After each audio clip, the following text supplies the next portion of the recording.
À présent, notre rubrique orientation, insertion professionnelle, avec tout de suite un petit reportage qui nous est proposé par l'ONICEP sur les métiers de professorat de chimie et de physique.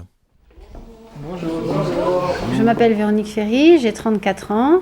Je suis professeure en établissement scolaire et j'enseigne la physique et la chimie. Vous prenez de quoi écrire, s'il vous plaît ? Il s'agit de donner des leçons aux élèves de lycée, donc de seconde, de première et de terminale. Je veux que vous connaissiez les formules chimiques. Dans le programme officiel sont données les compétences exigibles, mais nous choisissons d'organiser notre travail avec pour objectif la compétence exigible du programme. Quelle est la base conjuguée de cet acide ion-ion ? L'objectif pour les élèves souvent c'est d'avoir le bac bien sûr, mais on les prépare aussi à leurs études supérieures. L'exercice expérimental.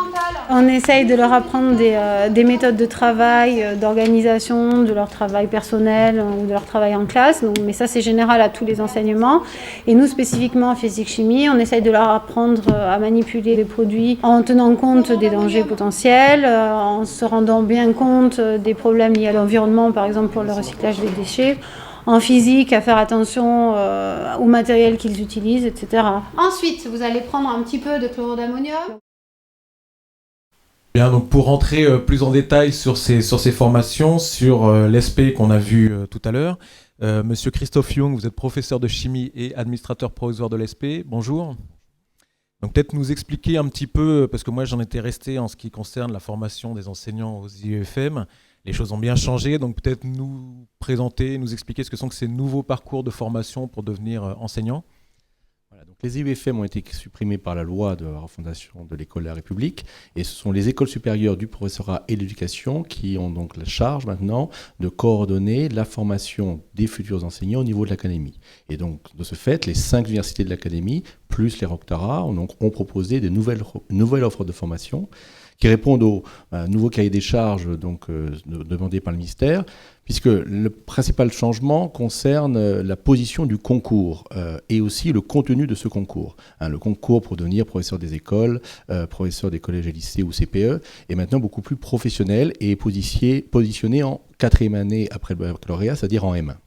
Par conséquent, donc, ce qui est proposé, ce sont des masters MEF, M-E-E-F, métiers donc, de l'éducation et de la formation, qui donc se déclinent en premier degré pour devenir professeur des écoles, second degré pour devenir professeur de collège et lycée, et donc CPE, et qui ont donc comme vocation à préparer les étudiants au métier donc d'enseignant.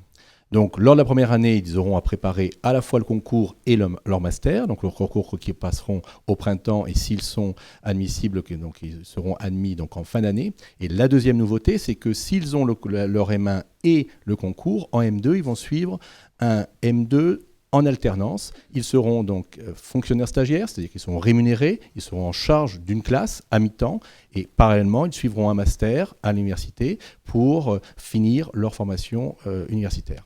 Entendu. Alors, est-ce qu'il y a des licences appropriées qui conduisent à ce master ? Qu'est-ce qu'il vaut mieux faire ? Alors en effet, on voit bien que le master sera très chargé. Préparation à un concours, préparation d'un master, préparation surtout à l'entrée d'un métier qui n'est pas simple. Donc ce qui est essentiel, c'est que dès le lycée, on sache que c'est en licence qu'on prépare sa réussite en master, puis sa réussite dans l'entrée du métier donc d'enseignant. Donc il sera proposé dans les 5 universités de l'académie des unités d'enseignement communes qui donneront à l'étudiant donc cette formation pré-professionnelle, d'abord pour qu'ils sachent s'ils sont réellement faits pour ce métier, et si c'est le cas, qu'ils aient à la fois une formation disciplinaire, car pour être enseignant, il faut être solide dans sa discipline, didactique, il faut savoir transmettre, mais aussi connaissance du métier, parce qu'on peut être très fort en thème et finalement, face à une classe, être un peu dépourvu.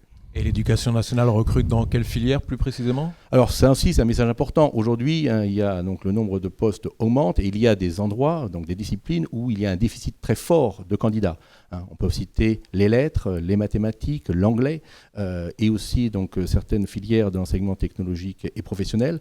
Donc en effet, les concours globalement sont actuellement accessibles, c'est-à-dire qu'en effet dans toutes les disciplines, c'est pas impossible. Il y a des périodes où en effet, faute de poste, c'est très difficile. C'est très accessible, voire dans certaines disciplines, donc il y a un déficit cruel de candidats.